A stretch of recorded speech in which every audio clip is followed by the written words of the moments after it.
Thrissur government medical കോളേജിൽ ഹൃദയ ശസ്ത്രക്രിയാ പ്രതിസന്ധിയിൽ പരാതി ഉന്നയിച്ച ഡോക്ടറെ സ്ഥലം മാറ്റി മെഡിക്കൽ വിദ്യാഭ്യാസ ഡയറക്ടറുടെ ഉത്തരവ്. പെർഫ്യൂഷനിസ്റ്റിന്റെ കാര്യക്ഷമതയിൽ ആശങ്ക പ്രകടിപ്പിച്ച ഡോക്ടർ അഷ്റഫ് ഉസ്മാനെയാണ് ആലപ്പുഴ മെഡിക്കൽ കോളേജിലേക്ക് സ്ഥലം മാറ്റിയത്. ശസ്ത്രക്രിയ നടത്താൻ കഴിയില്ല എന്നറിയിച്ച ഓപ്പറേഷൻ തിയേറ്റർ പൂട്ടിയിട്ടതുൾപ്പെടെയുള്ള പരാതികളിലാണ് നടപടിയെന്നാണ് മെഡിക്കൽ കോളേജിന്റെ വിശദീകരണം.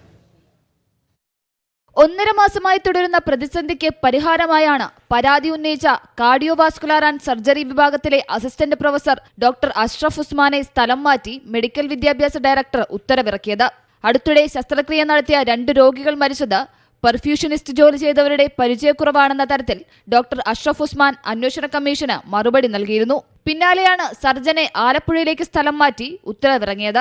ആലപ്പുഴ മെഡിക്കൽ കോളേജിലെ കാർഡിയോതൊറാസിക് സർജൻ ഡോക്ടർ കൊച്ചുകൃഷ്ണനെയാണ് തൃശൂർ മെഡിക്കൽ കോളേജിലേക്ക് മാറ്റിയിരിക്കുന്നത്.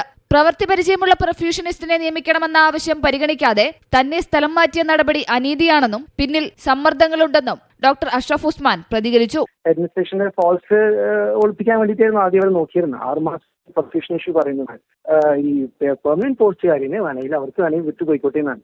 എന്നാൽ പരാതിയുടെ അടിസ്ഥാനത്തിലാണ് ഇത്തരത്തിലൊരു നടപടിയെന്നും മുടങ്ങിയ ശസ്ത്രക്രിയ പുനരാരംഭിക്കുകയാണ് ലക്ഷ്യമെന്നുമാണ് ആശുപത്രി അധികൃതരുടെ വിശദീകരണം. ജോയിൻ ചെയ്ത് കുറച്ച് മാസങ്ങളിൽ തന്നെ അങ്ങനെപ്പറ്റി കുറേ കംപ്ലൈൻറ്റുകൾ നമുക്ക് സിസ്റ്റർമാരെ കിട്ടിയിരുന്നു. അത് നമ്മൾ ഡിപ്പാർട്ട്മെൻറ്റ് തലത്തിൽ തന്നെ നമ്മൾ സോൾവ് ചെയ്ത് വരികയായിരുന്നു.